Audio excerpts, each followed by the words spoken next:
Hi, my name is Rachel, for those of you who don't know me, and I teach in the creative writing department. And I would like to say congratulations to Wendy and Dan and Florence and Sam. Um, I'm so proud of all of you, and I'm really looking forward to your reading. Good evening. My name is Gary Hawkins. I have the pleasure of teaching at Warren Wilson College, and I want to say to Wendy and Dan and Florence and Sam, congratulations. Huzzah! It's been quite a semester and quite a year, and so glad that we get to hear a sample of what you've been up to. Huzzah! Hey, I'm Tessa Fontaine, and I'm a creative writing professor here at Warren Wilson. This semester, I had the good fortune of teaching the senior portfolio class, and the writing you'll hear tonight comes from the 4 outstanding students who took the senior portfolio journey this fall. Outstanding is not an overstatement. In a semester that has knocked even the strongest among us off kilter, these students showed up for one another and for their writing, and they had so much consistency and grace. They have pushed one another to tie up plot holes, to try new forms, to add more fairy tales, to find the narrative. I am so impressed. This night is yours, writers. You've earned it. You've dug deep and found the right words, even when it felt impossible. So congratulations. I'm so proud of you. And I know that we are all in for a real treat tonight.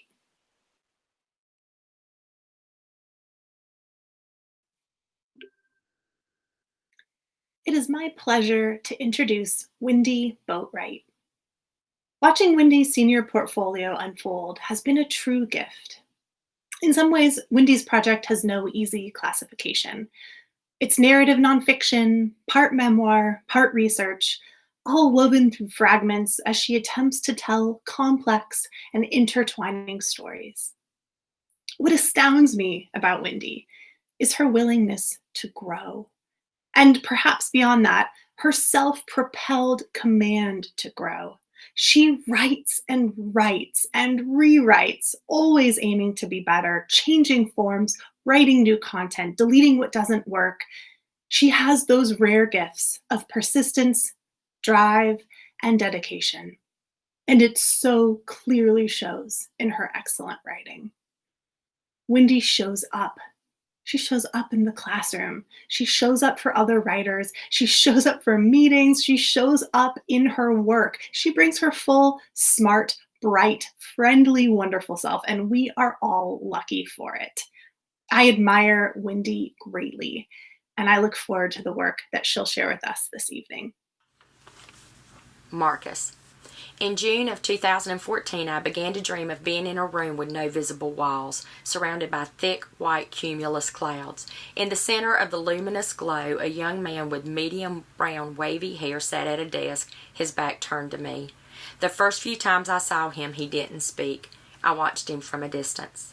It looked as though he was drawing, his right shoulder moving up and down. Occasionally he cocked his head from side to side as he studied something on the desk. Each night the dream was the same, except the room began to feel smaller. I was drawing closer to him. Finally, in my mind, I heard him say, "I need you to talk to my mother." "Who is your mother?" I saw a face in my mind's eye. It was Dana, an acquaintance from high school, a little younger than me by a year or so. We didn't have classes together or know each other very well, but we had mutual friends in our adult life. In September 2011, Dana was moving into a rental house I was moving out of. We communicated briefly at that time. When Dana's son, Marcus, passed away on April the 7th, 2012, I attended his visitation despite never having met him. People speculated that he had died of an accidental overdose. Later, I found out Marcus became addicted to opioids after a motorcycle accident. The medical examiner concluded a blood clot in his lungs stopped his heart. He died the day after his 22nd birthday. Marcus's nightly visits continued for more than 2 weeks. It had been 6 years since my daddy's death and the reemergence of my gifts. Still, I wasn't ready to talk to Dana. It was always difficult to reveal that I was a medium to people I knew. One Saturday night, while receiving nightly visits from Marcus, my daughter Jessica was over to watch a movie. From the sofa, I saw a translucent, whitish-gray, beach ball size, fluctuating ball of energy in the top corner of my dining room, next to the spare bedroom door. Jessica, who had also experienced paranormal happenings, was uncomfortable and scared by such occurrences, so I didn't say anything to her about what I saw. The movie ended, and I was off to bed. Jessica was going out with friends and was using the spare bedroom to change clothes. Shortly after I settled into bed, a blood-curdling scream from the other side of the apartment shot me to my feet. I ran into the living room. Jessica, frozen with terror, was standing in the dining room. Tears ran down her face. "Mama, something's here. I heard it." It's okay. I knew it was here. I should have said something. Please don't be scared. It's benevolent," I assured her, instantly able to pick up vibrational frequencies and know what type of presence I was dealing with. "I heard it. It made a noise." Just then, a high-pitched frequency, sounding like a dolphin, pierced the room. "Mom, did you hear that?" Jessica cried out.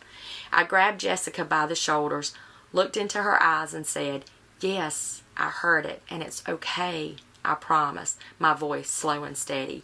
"Don't be afraid." I led her to the sofa. I went to my bedroom and lit sage. I called on God and said a prayer. I invited in my spirit guides, set up protection, and began to clear the apartment. Holding the tied-up bundle of sage in one hand, with the other hand I gently spread the smoke through the air with a feather. I started in the living room, first smudging Jessica, mostly to calm her down. I slowly walked through the entirety of the apartment, following the outside walls. I opened closet and cabinet doors and pulled back shower curtains. I talked to the spirit present, asking why they were there. I made it back to my bedroom and opened the small door to a closet holding my riding gear. With the feather, I guided smoke into its dark recesses and asked for a name. A voice in my mind said, "Cadence." I thanked the presence for the information and shut the door. By the time I finished clearing the apartment, Jessica was much calmer and had gone back to dressing. I put away the sage and crawled back into bed. Marcus visited that night. The dream was the same as always. I never saw his face. The next morning on Sunday, I woke with a horrible headache, something that rarely happened. I could barely lift my head from the pillow. I saw Marcus in my mind's eye, drawing, as usual. I realized I wasn't experiencing a typical headache. Marcus had grown impatient with me. It was time to contact Dana. I called a mutual friend who was close to Dana. Clint already knew about me because I had read for him. I asked him how Dana was doing. "Not good, not good." I could picture him shaking his head.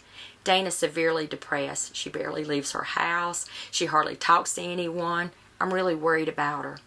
I told Clint that Marcus had visited and asked if he would call Dana for me. I sat berating myself, my elbow supporting the arm of the hand massaging my forehead. I don't know why I let it come to this. Spirit repeatedly showed me there was no reason for me to be reluctant to deliver a message. Spirit never gave me a message that someone, on a soul level, wasn't ready to hear. It may take them a couple of days to process it, but they always came back around. If the receiver wasn't a believer, they soon would be. The phone rang. I answered it. Immediately, my head stopped hurting. Headache gone. "I hear you want to talk to me," Dana said, her voice edged with defensiveness. It had been a little over 2 years since Marcus had passed. "I know this may sound a little impossible, but Marcus has been in contact with me." Nervously, I filled the silence. I started telling Dana about the dreams, Marcus sitting at the desk, and what I thought he was doing. Still, she was quiet. "Dana, did Marcus draw?" "Yes, Marcus drew all the time. Graffiti type art." "So he showed me him doing something he enjoyed in life." Most times, Spirit just wants their loved ones to know that they're okay. They try to communicate directly with the ones they've left behind, but they can't get through if the living's grief is too intense. That's where I come in. "I've had a rough time," Dana admitted. The conversation lagged. Dana wasn't giving me anything to go on. I couldn't tell if she believed me or not. I was starting to doubt myself. I heard the voice in my mind say, Cadence. I told Dana what happened in my apartment the night before. When I told her that I was given the name Cadence, she began to cry. Dana, are you okay? Does that name mean something to you? Often Spirit will give me a name to validate to their loved one the message is coming from them. Cadence is Marcus's cousin's daughter from his father's side of the family. Marcus and Cadence's mother, Megan, were best friends. More than just cousins. They were inseparable. Relieved, I said, Marcus wants you to know he's okay, and he needs you to be okay. Dana was crying and not talking. I let her go, but I told her to call me any time she needed to talk. Dana called me that Tuesday night. It was like talking to a different person. There was a liveliness to her voice, a joy even. She told me that she had actually smiled since our Sunday morning conversation, something she hadn't done since Marcus had died.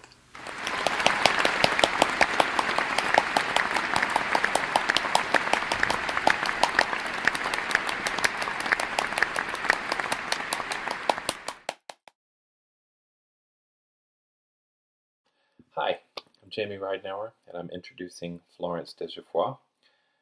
I've had Florence in 3 or 4 literature classes, so I knew she was an insightful thinker, that she understood the structuring of literature, that she could see metaphor and tease out themes, that she was a good critical writer, a writer of literary criticism. But it wasn't until I did an independent study with her in the spring of this year that I got to engage really deeply with her fiction writing. During that independent study, Florence was working on a story inspired by some illustrations from an artist friend of hers, a sort of children's adventure story called The Band of Rascals. A really fun story that I'm really proud to have worked with her on. And what I learned working with her very closely on edits, on big global edits, and then smaller things, was that she was not only had a grasp of literature, not only had a beautiful prose style, but was also thoughtful and responsive to criticism and suggestions and feedback in ways that were pretty astonishing. Even small suggestions she would take and run with and rework complete sections with details and adding sensory ideas and making the prose rich, making it jump, making it kind of sing off the page. Even in a story for kids about squirrels raiding a castle, her personality and her work is delightful. I think you're going to be delighted by her, and I'm really honored to introduce her. Here she is. The Midground. I moseyed along the sidewalks, zigzagging between the lampposts. The sun had just disappeared below the horizon, and purple streaks shot across the sky, morphing into navy blue as the hands ticked by on the clock tower. Time moves quickly here. I stopped directly in front of the massive steeple, looking up to the top point, which was quickly disappearing into the darkening sky. I swung my arms by my side as if I were a small child again. The clock chimes. I lowered my eyes to street level. There were hardly any people roaming the street, and no cars to be found. I turned from the clock tower and headed towards a dimly lit street, with a few people gathered around a brightly lit doorway. They did not look at me as I approached, their heads bent in conversation, whispering urgently to one another. I slid between their bodies while muttering a few pardons, trying not to disturb them too much. Once inside, the almost silence of the street faded, and quiet chatter bounced across the walls and ceiling. The lights were dim and warm, causing the bodies that sat by them to glow. To the left of the door, the bar began and stretched the entire length of the room. It looked ancient, the dark wood stained and warped by hundreds of sweating glasses. My eyes ran down the length of the bar again, There were only a few people hunched over glasses, talking quietly to their neighbor. The last seat was occupied by a tall man with dark hair. He was alone, turned towards the door, looking at me. Our eyes met, and one of his eyebrows raised slightly. Sam Parker held out his hand and silently invited me to take the seat next to him.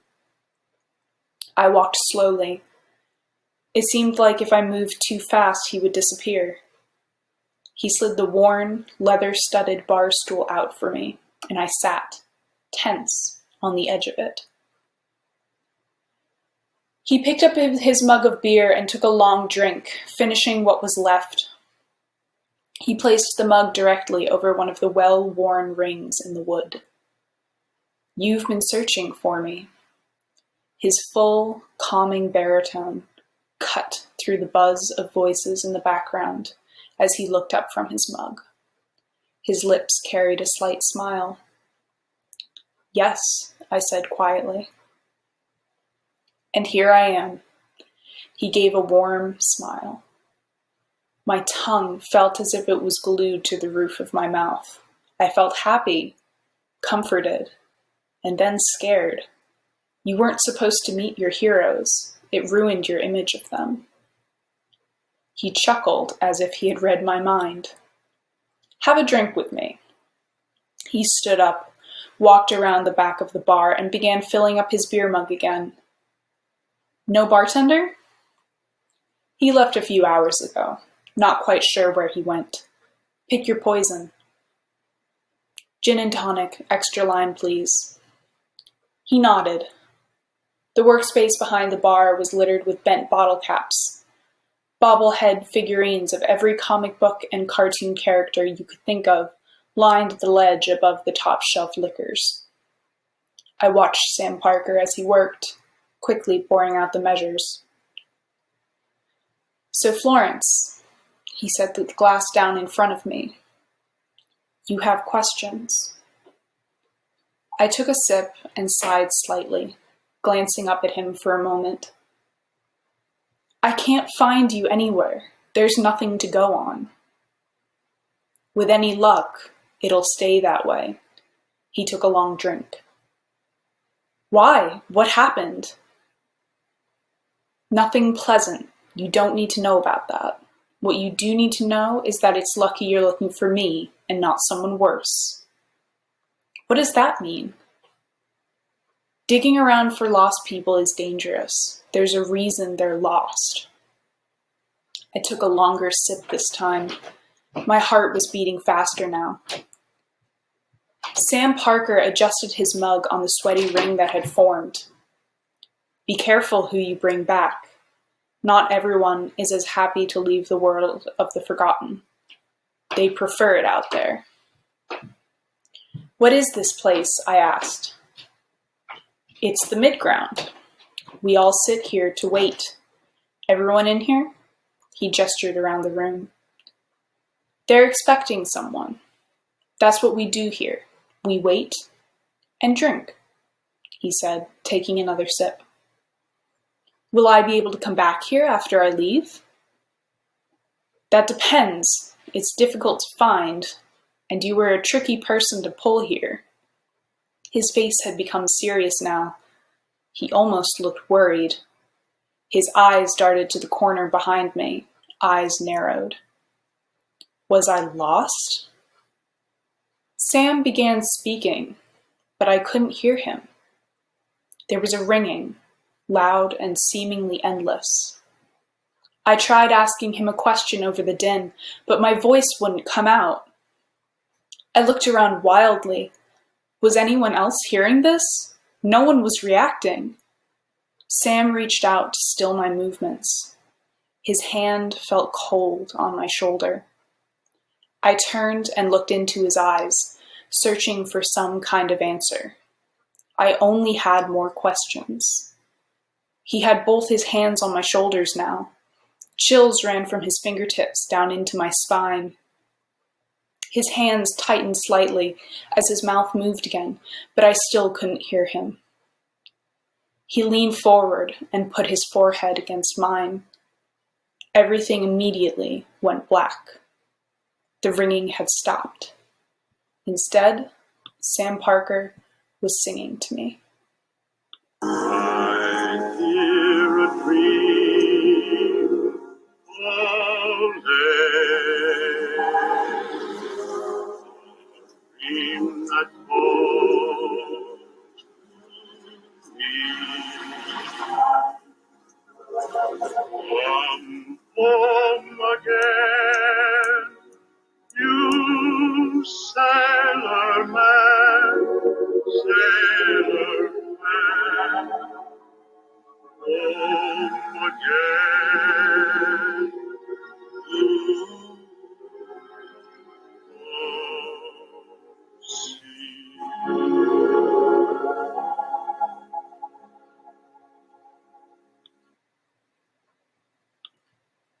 Florence! I opened my eyes.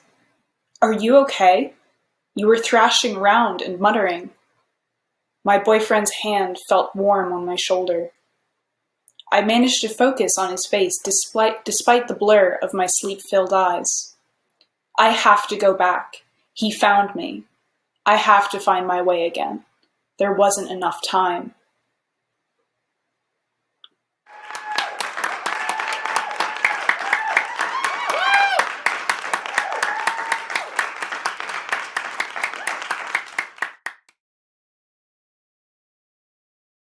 Good evening, everyone. I never thought the color yellow could take physical form until I met Dan. They tore me right out of the anxiety of freshman year with their yellow pens, pencils, hats, and shoes. Their sunshine personality shined right into my day. They're always so cheerful, and they're such a little goofball. As we took more creative writing classes together, I saw that this light of theirs filtered into their writing. I had never read anything that makes me feel more like a child, with the exception of Dan's work. They create worlds where wonder and nostalgia engulf the pages and electrify the reader. Dan is also an incredibly talented musician, and if you want to, you can listen to their original songs that they wrote on their uke while you read their stories. I'm so thankful to be their friend and to listen with y'all tonight as they read their work. Let's all give Dan a warm yellow. Salt and coconut. I went back inside and pulled an old frayed and well-worn brown sweater over my shoulders and sat down at my kitchen table by my window and watched the snow start to stick and fill the ground. It was hard to see the darkness outside with my kitchen light on, so I switched out my overhead light for a candle that claimed to smell like the beach. The aroma was just a faint, salty coconut smell, which was why, after owning this candle for almost 6 years, the wax was still almost at the top. Hours passed as I sat at my table, drinking various teas out of a lavender clay mug, not bothering to look in the box when I pulled a tea bag out, due to my transfixion on the window. The wood of my table was dark under the flicking light of the candle. The snow was coming down steadily, and there were a solid few inches now, blanketing my garden that I had worked so hard to keep alive. The salt and coconut scent grew stronger the longer the candle burned. Our first date had been to the beach. We skipped school on a Friday in May and drove 5 hours to the closest beach. It was sophomore year, and we felt invincible as we drove further and further away from where we were supposed to be. She was so excited when she told me her plan to do this and not get caught. I didn't have the heart to tell her that I never liked the beach. Sand was itchy, I was scared of the ocean, sunscreen was too oily on my skin, and too much heat gave me headaches. Over 10 years have passed since I agreed to go with her, and I can still remember her singing off-key to the radio as she drove on the highway, and the way she ran into the ocean like it was an old friend. Her hair was long and blue back then, and it shined in the sunlight every time she moved her head. We had our first kiss on the beach as the sun was setting, before we ran to her car, realizing there was no way we wouldn't get caught. It would be almost 11 p.m. before we got home, and we knew we would probably get grounded and not be able to see each other outside of school for a month or so, but it was too late to worry about that now. We spent years together, best friends and in love. We kept all our spices lined up alphabetically along the big windowsill in the kitchen of the first apartment we lived in together, constantly buying spices we would never use just to make the space feel full. The second apartment didn't have any big windows, but it had a big bathtub. And so began our tradition of buying candles for each other. Every anniversary, birthday, ayamiha, even on small holidays, we would get each other a candle and take bubble baths, letting the scents and fluttering yellow light fill the room. 6 years ago, on my 22nd birthday, she had gotten me the beach candle to remind us of our first date. Things between us had been difficult. Arguments were happening every few days, and we both kept making excuses to spend time out of the house, away from each other. She got the beach candle as a way to try and remind us both of why we started loving each other in the first place. When we followed our usual routine of lighting the candle before stepping in the bath together, we both noticed how strange the candle smelled. Not like the beach at all. It made us both laugh harder than we had together in weeks. Her soft giggle started it. Then once we started, we couldn't stop. Her gift had worked. It had brought us close again. The next afternoon, we were back to arguing and ignoring each other. She got home from work as I sat at the kitchen table, and I realized there was nothing I wanted to say to her.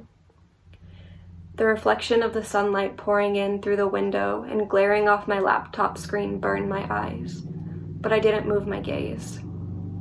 What good would looking at her have done anyway? Only empty silence would have met my glance. She didn't speak either, and it was silent for a while. Until, suddenly, we were arguing. Something about the dishwasher started it.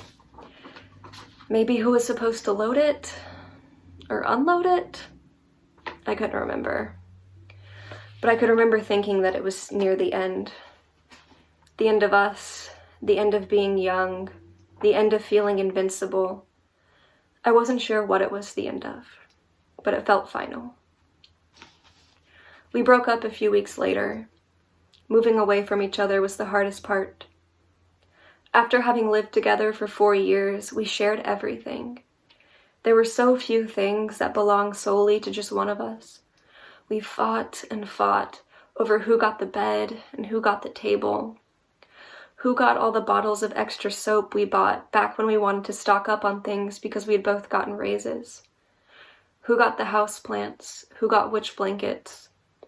It took a while, but a compromise was found without anyone getting too hurt. When it came to candles, our first instincts were to take the ones that were gifted to us.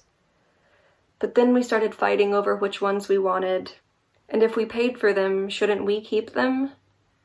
We tried to go in chronological order, because the older candles were nearing empty and easier to give up. There was a lot of yelling. I don't even remember what we were yelling about.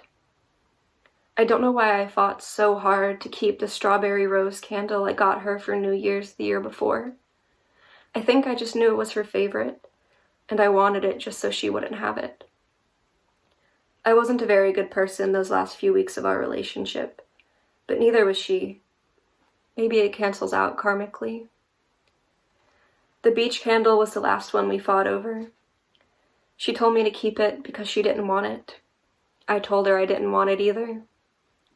She yelled at me for not wanting her gift. I yelled back about how I didn't want it in the first place. We went back and forth like that until I screamed at her that I never liked the beach and didn't even want to go there on our first date. She had just decided what we were doing without consulting me. She went completely silent. She stared at me for a while, and then she got up and left. Her brother came the next day to get the rest of her things for her. His knock on the door startled me, and I hesitantly opened the door, thinking it was her. I wanted to feel excited at the thought of her coming back, but I didn't. Still, disappointment overcame me when I was met with the sight of her brother. He sighed and walked in, not speaking a word to me. He took her things from our old room and left. A new silence filled the apartment. I picked up my phone and stared at her contact for a while, hoping she would call. Maybe even hoping I would call. My phone never rang. We haven't spoken since. I never reached out to apologize. I would say neither did she, but I guess this was never really on her. The snow had reached almost a foot, and my tea, which I realize now was cinnamon orange, had gone cold. My gaze finally fell from the dark window and onto the candle that had even less scent now than the day it did when it made me feel whole again, even if it was just for a few minutes. I blew softly on the candle, standing over my still half-full tea, and the pale flickering light went out without a fight.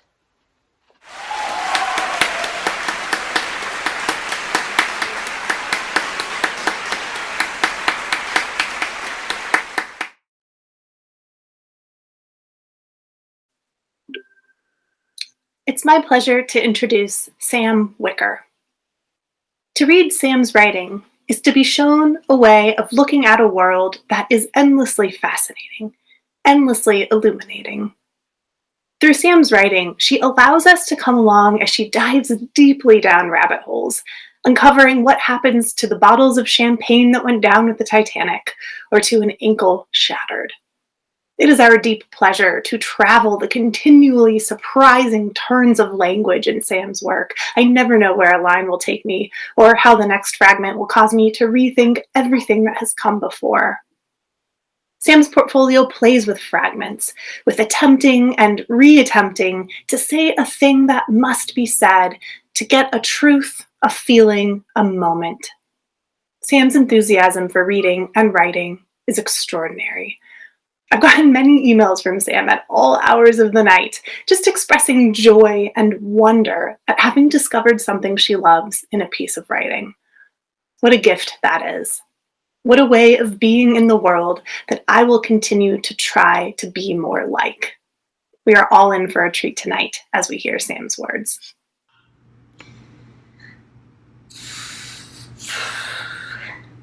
All right, here we go.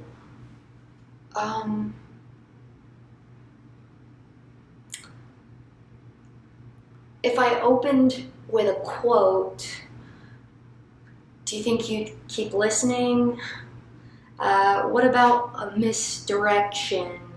A self-guided microaggression in the form of a meditation, maybe just a monologue of self-degradation flipped into appreciation with fluctuations in my tone, inflicting punctures into punctum with my pistol-whipping punctuation. That's called coloring my use of language through inflections of the tongue. This is not a becoming, coming of age. This is not a becoming, a coming out, coming of age, set in some 6-day Advent fragmentation of ritualistic glassmaking. I will not pour out honey, maybe inadvertently, artificially flavored libations onto your tongue. It is not an awakening, a self-discovery in 3 parts with any sort of eloquent ending. Eloquent by which I mean Ciceronian, derived from the ancient Roman philosopher Cicero, which is to say, this will not be Ciceronian, as in elegant, but rather an attempt toward the other derivative, which means local guide. Guiding propositions. 1. I invite associations.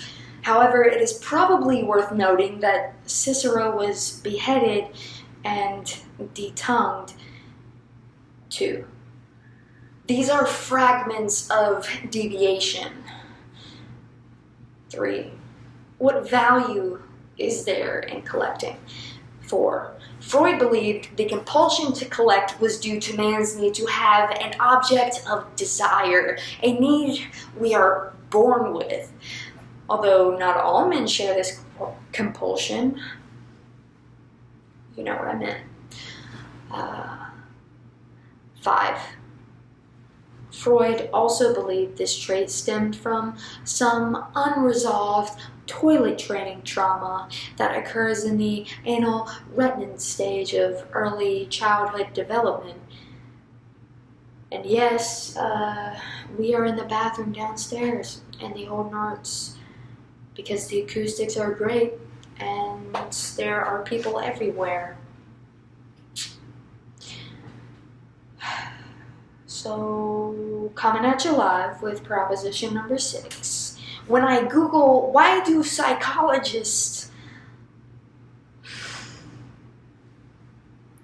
When I Google, what do psychologists say about collecting, I'm not going back. I'm not doing this again. So here we are at number 6.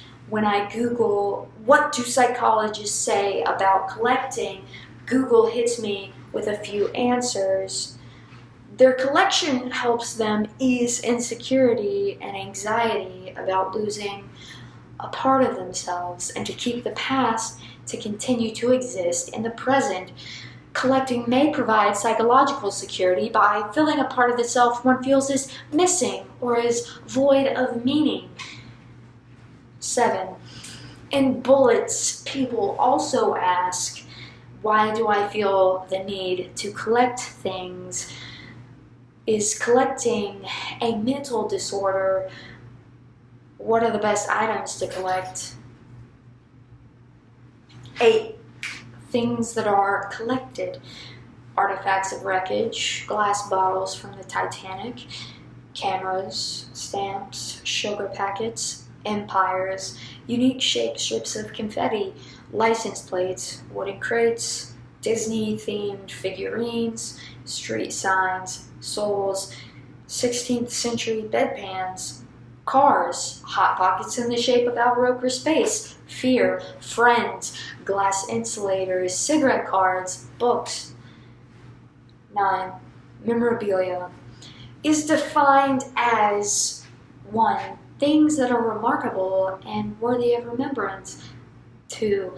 Things that stir recollection or are valued or collected for their association with a particular field or interest. Mementos. Skipping into space and time.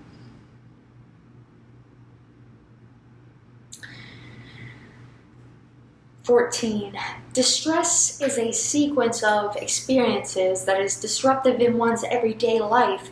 Negative thoughts trigger negative, consistent emotions. Sadness, guilt, behavioral responses, withdrawal, inactivity, vigilance." 15. There are 2 questions in Maggie Nelson's Bluets whose gravity I can't seem to get out from under. The first, so what would it be a symptom of, seeing colors or more acutely one color more acutely? Mania, monomania, hypomania, shock, grief? But why bother with a diagnosis at all if a diagnosis is but a restatement of the problem? 16. Simone Veil on gravity and grace. Although the natural movements of the soul are controlled by laws analogous to those of physical gravity, grace is the only exception. Grace fills empty spaces, but it can only enter where there is a void to receive it. And it is grace itself which makes us void. 17. What is gravity made of? 18. In her essay on perfectionism, Anne Lamott explains that when we have a wound in our body, the muscles nearby cramp around it to protect it from any more violation and from infection. She is advised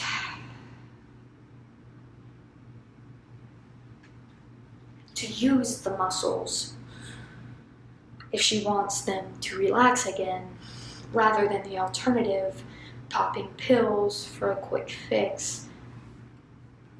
Skipping ahead in time.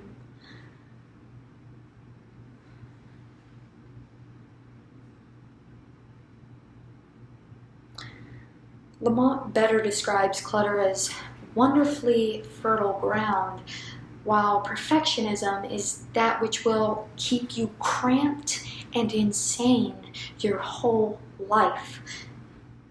And distracted, I like the associations, that tracking of information from various spaces through observations, videos, books and text, and photographic image through audio or RScript. 21. But my favorite source, however, the unexpected specifics of language shared between strangers and a seemingly random, spontaneous conversation, relaying a new message to help decode the obsession. But perhaps this is just 22, a matter of location, of 23, home or place. Olson claims place as a force is a lie, or at most a small truth. 24. Stealing language happens in place. Olson goes on. The other side of time, on the other side of yourself, from which you have so lightly borrowed men, naming them as though, like your litany of Europe's places, you could take up their power. Magic. 25. In what other space can I articulate this loss of language, if place is but a fragment, a small truth? 26. Distance between these points of reference allows one to see part to whole and the range of possibilities in their movement, their associations. 27. This is 28. Chaos theory. 29. Nope, we're going to skip ahead in time. 31. Concepts of collecting. It's primal obsession. It's not romantic, not really. I don't collect blue things, although they are often included. Cobalt glass. It's beautiful. I don't travel to romantic cities to study ancient architecture or lose myself in the language and the culture of beautiful used to be empires. I collect what I can dig out of shit. Who can speak highly of this? 32. Surely a soul does not slip through understanding, through privy wells of shit and come back unknown as garbage. 33. It is not uncommon when showing one's collection to someone new to hear something like, yeah, my son used to collect garbage too. Or, so, what do you do with the trash you pick up? All that shit in your trunk, in your car. 34. What value is there in garbage, of collecting garbage? 35. At what frequency does an obsession grow into itself? When does the collector sleep? When does the obsession take over? When does he stop searching, collecting? 36. Does searching provide a cure, or is it merely a sedative? Is there even an issue here? 37. Ralph Waldo Emerson once said, there is no den in the wide world to hide a rogue, commit a crime, and the earth is made of glass. 38. Emerson Everett Glass was born in poverty and died in poverty, having never sold a painting. But did he spend his entire life painting, striving to make meaning out of experience, trying to make meaning? Did he make something meaningful out of his bones? Did he give up, go back to that black hole he came from, go back to home, go back to the black hole he's from? Could he not rewire the fixtures of his upbringing, reconstruct home? 39. Some collectors believe it is a way of linking past, present, and future, as knowledge of the collection can only be attained from the past in the present. The objects were not plucked out of the blue. Terrain was scoured. Research was done on location, place, cultural associations, indications of value, of worth, either out of need or necessity. Whatever you collect, it helps to know the history. Thank you. I'm gonna leave now.